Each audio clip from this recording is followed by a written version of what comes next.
que William se souciait peu de sa nouvelle épouse. Elle devrait donc faire preuve de la plus grande prudence. Après être entrée dans la demeure, elle s'apprêtait à se présenter à William. Mais à ce moment-là, 2 servantes lui jetèrent un panier de linge, la prenant pour une nouvelle domestique.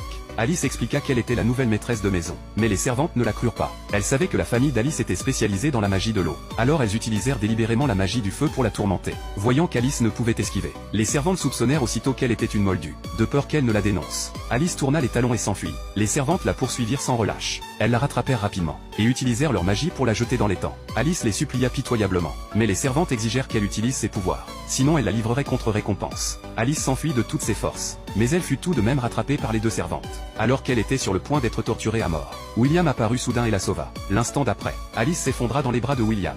Elle ne pouvait plus tenir, et s'évanouit. William remarqua aussitôt le pendentif de jade à son cou, et réalisa qu'elle était la jeune fille qui lui avait jadis sauvé la vie. À cette époque, il avait failli mourir de froid dans une contrée enneigée, et au moment critique, une jeune fille lui avait donné un petit pain chaud. Depuis lors, il avait juré de rembourser sa dette envers celle qui l'avait sauvé. Jamais il n'aurait imaginé qu'elle deviendrait un jour son épouse. C'est alors que les 2 servantes comprirent qu'elle était vraiment la maîtresse de maison. Elles se jetèrent immédiatement à genoux pour